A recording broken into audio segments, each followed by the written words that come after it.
Hello, everyone. Um, the subject is why I'm not critical text only. Now, I've stopped using the term idiot's guide. Um, some of my Facebook friends were gracious enough to forgive me.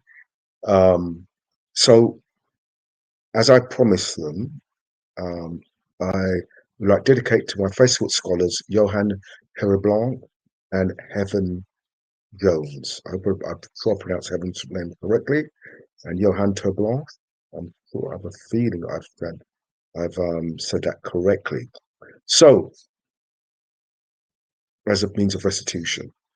So, one of the things that Dr. Jan Kranz, as assistant professor of Protestant Theological University, he made a statement. Now, this is not really um, a defense of the text receptors, but trying to go back to the history of the canons, and you'll see as I go along. So, one of the things he made, he said, why the text receptors cannot be accepted. He said, in practice, New Testament text criticism today tends to be by Christians themselves, but not always. It does not matter, for the quality of their work does not depend on their faith, but on their adherence to academic standards. And this is the point I'm going to bring out here. Academic standards in terms of why I'm not a critical text person. Historically speaking, the text receptor is undoubtedly outdated, and as said, resting as it does upon far fewer sources and a far less developed method than known today. Moreover, its editors did use the manuscripts available to them in a very irregular way and do not follow consistently any method they had, whereas the demands of present day scholarship, this is the point I'm going to emphasize, the demands of present day scholarship guarantees that all evidence is taken into account and that methods are made explicit and subjected to scrutiny. So I was quoting Jan Kranz, this is what he said about acceptors. So what I'm doing is look at the standard that Jan Kranz is talking about the modern critical text. The real reason it still finds some few defense has nothing to do with scholarship, come down to inflectious and misguided nostalgia. And I wanted to bring out that point, misguided nostalgia. And in the best case, and to obvious pseudo scholarship in the worst case. It arbitrarily privileges a specific period, excludes progress, and therefore argues from results to evidence. Right, so key things to consider. Are the principles or rules supported by facts and applied consistently? Is the Greek manuscripts used the best looking at scribal habits? What does early Christian history say about the text? Is the critical text constructed and a recent invention? So, one of the things we're going to look at in terms of the academic aspect. We're going to about rules apply consistently. So all the things that Jan said, we're going to look into as well. Textual canons got a nice picture of Kurt Aland there. He's all relaxed, and so he should be. Okay. So one of the things I said that the Textus Receptus was primarily uh, the printed representative of the Byzantine type tradition. Remember, Hodges and Farser didn't come to the early 80s, and Robson Pierpont didn't come to the 90s. So really, for a long period of time, the only um, Byzantine representative of Greek printed Greek New Testament was the Textus Receptus, and it's the one that's normally compared to in the critical editions, normally Stephanus or Scrivener. So this is what Andrew Wilson said. Instead of offering a method for distinguishing scribal errors from genuine readings and publishing lists of such errors to justify their canons, early textual critics simply observed deviations from the TR using Mill's apparatus or their own collations. So, secondly, the rules of all scribal habit contain a logical problem. They form part of a circular argument. Textual critics simply notice that early manuscripts had a leaner, meaner text than the TR. From this observation and the assumption of the superiority of early manuscripts, the rules of scribal habits were framed. To restate the argument in a logical formulation, number one, the TR is late and degenerate text. Two, the text TR is observed, relatively speaking, to be full of additions, improvements, harmonizations, and smoothings. Three, scribes must have added, improved, harmonized, and smoothed the New Testament text to produce the TR. Four, hence the TR is proved to be degenerate, seeing it is guilty of typical scribal corruptions. We've got, are the canons factual or based on a rejection of the TR? So I've got E.C. Carroll here and Jan Kranz. So we're going to take up what Jan Kranz said is about, methodology is explicit, it's seen, it's transparent, etc. So I'm going to talk about Frederick Wise. The TR has become the whipping boy in lieu of Byzantine text, considered to be the absolute zero of the Byzantine text in text criticism.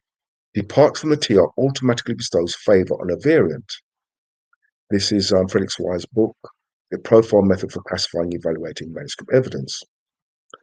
E.C. Carroll, several studies in our generation have carried on this assumption of the paramount importance or complete unimportance of some text types. The agreement upon the unimportance of the text receptors has led to concentration upon variants from this form of the alpha, which is the Alexandrian text, as the base for all grouping of manuscript. E.C. Carroll says Hall organized his entire argument to dispose the TR. Now, so we have one hand, Jan Kranz, his rejection of the TR, why it can't be accepted. And I said, this is not a session to deal with the support of the TR. It's looking at, in terms of the standards that's been set by Jan Kranz. So, things to consider. Green for go, red for stop. The modern critical text has a clear academic, clear methodology on which the Nestle's Land United Bible Society is based upon, and we have the modern English versions. Red for stop. Criteria developed purely on rejection of Texas receptors, not based on empirical evidence or clear methodology of canons. Major revision of variant reading. So basically, you go green for go, everything goes along, everything's okay, and red for stop is if the criteria is not clear and it's based purely on departure from the text receptors, it's not based on empirical evidence or clear methodology of canons, there needs to be a major revision of variant readings. Let's go Grusenbach. All right, he had 15 rules, and rule number 1, the most well-known one, is the shorter reading canon. In the introductory second edition of the Greek New Testament, Halle 1796, he set forth the following list of critical rules, which intrinsic possibilities must be weighed for various readings of the manuscript. So look what he says: the shorter reading, if not wholly lacking the support of old and weighty witnesses, is to be preferred over the verbose. For scribes are more much prone to add than to omit. They hardly ever leave out anything on purpose, but they added much. Now, this is his rule. He had 15 rules. And these 15 rules have been adopted by modern textual critics right through up to Houghton, back to Metzger, right through Nessel, Zeland, etc. It's been adopted. Grusenbach's rules. They've been adapted and varied, but the same rules, and we'll see that. So the question is, when Grusenbach set this canon, this rule for the shorter reading, which has been adopted by every textual critic up to present day, what was it based on? Was it based on, as Frederick Wise and E.C. Carroll said, a departure from the text structures? Was it based on empirical academic study? Let's have a look. Bruce makes a commentary. He mentions about adopting the shorter reading to be preferred. Land said the same thing, adopting the shorter reading to be preferred. Now, here's the interesting thing. Those of you, I've got Houghton's textual commentary on the Greek New Testament. I've also got Metzger's. I've got 2 of Metzger's textual commentaries. Now, interesting thing, what I want you to do is a bit of homework, right? Is look in his bibliography for Metzger and Houghton and see any reference to major studies in scribal habits. There is only one reference to studies in scribal habits in the bibliography by Dirk Jonkin. I think it was looking at scribal habits of Sinaiticus. But there's no major references. For example, Royce is mentioned, but Royce is not mentioned in terms of his major work with scribal habits, studying scribal habits, the 6 of early papyri. There's no mention of that at all. One of Hernandez is mentioned in bibliography, but it's relating to a paper related to 1 John 5:7, not his studying scribal habits based on Royce's methodology. And he worked with the Book of Revelation with the major codices at the time, or Peterhead or Paulson. Paulson I think Head did the papyri. Paulson looked at Matthew's Gospel and looked at the five major codices: Codex Sinaiticus, Codex Vaticanus, Codex Beza, Codex Ephraim, um, and Codex Alexandrinus. So there's no reference to scribal habits in Houghton's textual commentary or Metzger's. Metzger has no reference at all. But decisions have been made to adopt a shorter reading in all these canons, but no reference to scribal habits. It goes on further. So there's for 186 years, there's no academic works in scribal habits have been completed. So from Greece and back, and the first person to do a study in scribal habits was the legendary Ernest Cadman Cowell in 1965. So the first study of scribal habits was by Ernest Cowell in 1965. And in his book, Method in Evaluating, it's not a book, he's got studies in textual criticism. He said, in evaluating scribal habits, a study of P45, P66, P75 was who was really the first to do a study on scribal habits. Look at the three earliest papyri. He focused on singular readings to readings not found in any other manuscript by looking at Tischendorf, 8th edition. By doing this, he was able to identify patterns related to individual scribes. So he looked at readings that the scribes had, for example, in P45, P66, P75, that didn't appear in any other manuscript. So by that, he could identify scribal habits. Now, there has been a lot of criticism of Cowell, Royce, etc., but no papers to refute the argument. Okay, so what reason why Cowell's so important? He set a clear methodology on which Royce could work from, and other people could do that as well. Okay, a clear methodology. So James Royce, when he wrote his great book, have it upstairs. The next person to do a study on scribal, building on E.C. Cowell's work, using his methodology, but instead of having three, he used six of the earliest papyri. He states, for instance, one of the most detailed and influential statements of the canons of textual criticism has been that of Gruschbach. If we look at, say, his first canon, the shorter reading, I'm not going to speak the Latin, we will gain the impression that Gruschbach had the wide-ranging knowledge of documents necessary to delineate precisely when scribes were likely to add and when, as exceptions, they were likely to omit.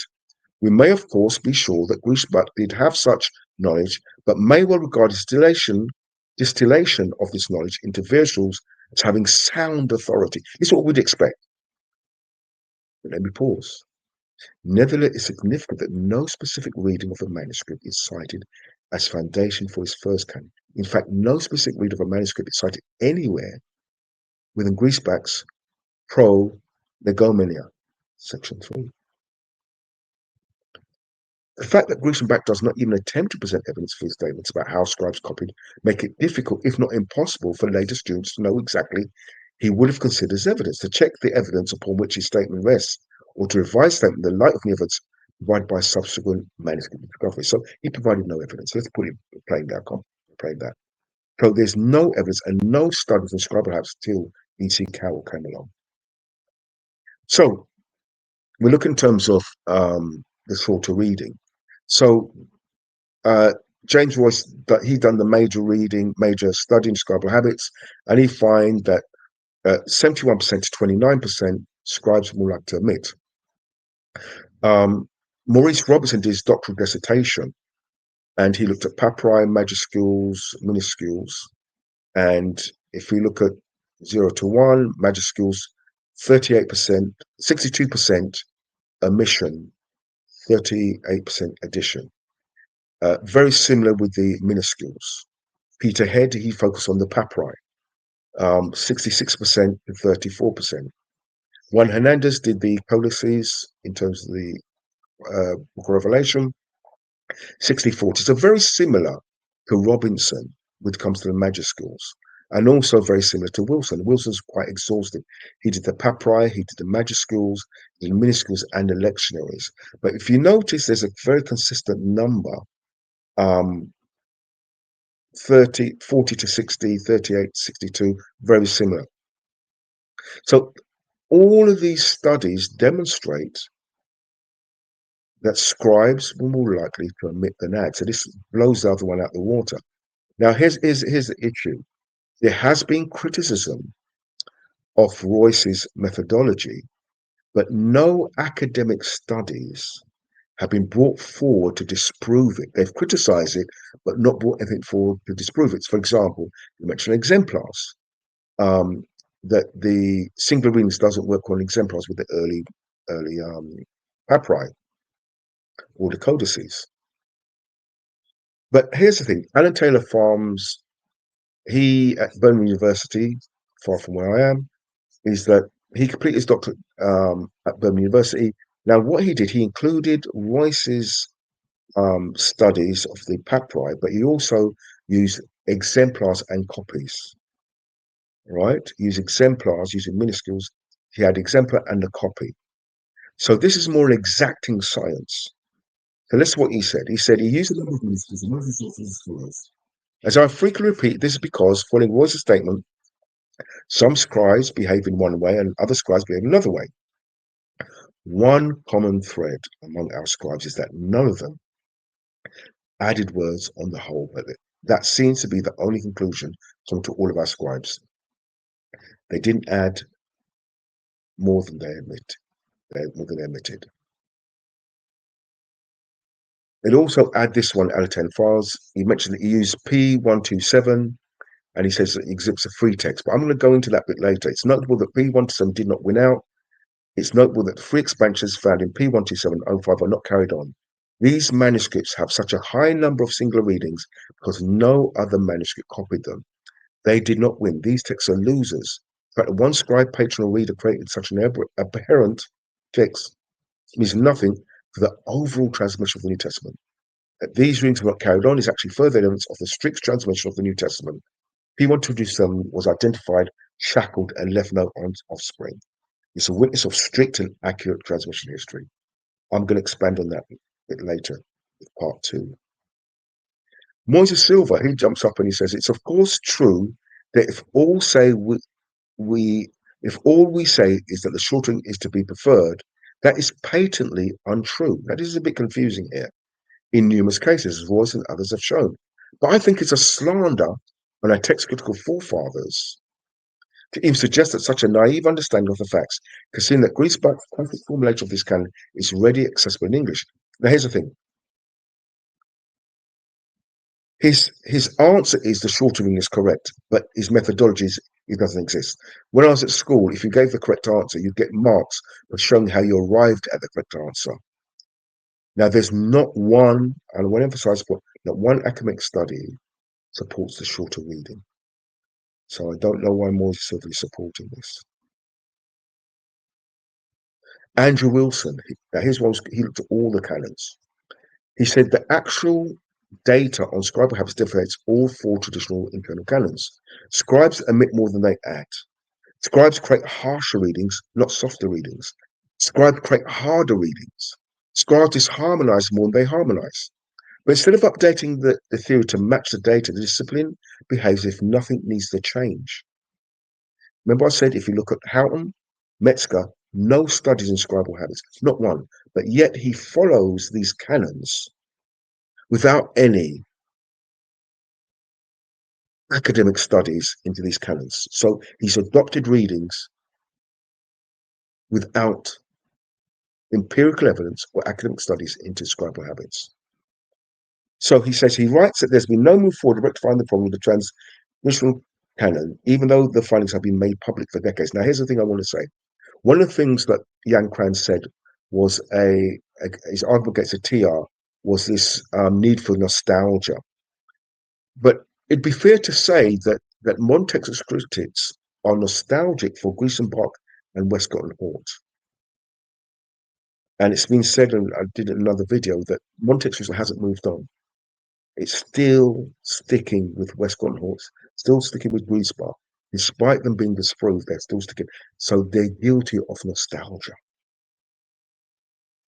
Peter Head, he put on a blog, textual criticism blog, to put the problem of evidence for the difficult reading. Royce and Head's studies show the ratio of singular readings to singular editions among early papyri run at 75 to 25 in percent terms. or for every 3 omissions, you get 1 addition. That sort of evidence to me is uncontrovertible. Scribes omitted far more than they added. But my figures for the difficult reading, based on over 2,000 singular readings, for a ratio of over 200 harder readings, about 10 easier readings, that's 20 to 1. Or putting to percentage 95% harder readings to 5% easier. These sort of ratios to me put the difficult reading out of business. However, when I mention these sort of figures to textual critics, most instinctively think knee-jerk reaction, spring to the defense of the canon. The problem is that some of these defenses are poorly thought out, almost as if the canon must be defended at all costs. Now, here's the thing. The reason why modern textual critics defend these canons is because it means a total overhaul of how we look at the variant readings. I'm going to go into that a bit later. So we look at in terms of variants by the shorter reading. Mark 16:9-20, woman caught in the act of adultery. John 5:3b, angel stirring the water. Jesus becoming like blood. Famous one, Father, forgive them. The doxology, right? Thine is the kingdom, the power, and the glory. What about variants covered by the difficult reading? Jesus was angry, preferred over compassion. Apart from God versus by the grace of God. Nor the Son omitted for doctrinal reasons. Only begotten God more difficult than Son. His father or parents softened by scribes. In Isaiah the prophet, despite mixed sources. So I did a study, put it into Copilot, and the shorter reading affects 400 to 700 variants, including expansions, harmonizations, political additions. Difficult reading affects 600 to 800 variants, especially theological, smoothing, or grammatical improvements. Now, one of the things about scribal studies, there's very few theological amendments, very few. Harmonization, 300 to 600 variants. Scribes for a clarification explanation affects 300 to 500 variants. So 2,800 variants roughly affected. External criteria overridden by internal arguments. Earliest manuscripts disagree, affect 500 to 900 variants. Now, here's the thing. Andrew Wilson said something, he summed it up perfectly for me. He said in the final section of his essay, Wilson says that despite the overwhelming empirical evidence from the last 40 plus years of scribal habit studies, the discipline of New Testament text criticism has refused, like I did that one, refused to revise its long-standing internal canons.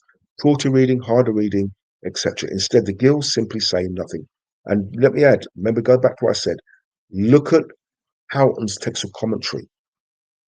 Now, the argument with somebody on Facebook about this, where in the bibliography reference to James Royce studies? All these studies into scribal habits, barely anything. No reference to Royce, no reference to Hernandez studying scribal habits. Peter Head, Paulson, none. Here's the question. If the scholars amended the canons, would the Nestles and Lamb become a Byzantine text? It would. Sorry to say. Right? If the scholars amended the canons and did the right thing, amend the canons and see how they affected the variants, the Nestles and Lamb would become a Byzantine type text. So the question is, would the United Bible Society adopt Robinson Pierpoint? I'm being cheeky now, I'll be honest here. Would Robinson Pierpoint adopt Robinson Pierpoint, Family 35, Hodgson Farstad as their base text, or even return home to the TR and apologize? Yes, I'm being facetious here. But the reality is, putting aside, joking aside, that the text would change dramatically and would be a Byzantine type text. Pseudo scholarship. Whereas this is what Jan Kran said, whereas the demands of present day scholarship guarantees that all evidence is taken into account, that methods are made explicit and subject to scrutiny. Well, Jans, we've checked the methods, I've scrutinized them, and they've come up lacking. Right. Now, just to say, I've in my thumbnail, you notice I'm wearing a purple shirt, and those who know, they will know. God bless you all. God keep you. May God's face to shine upon you.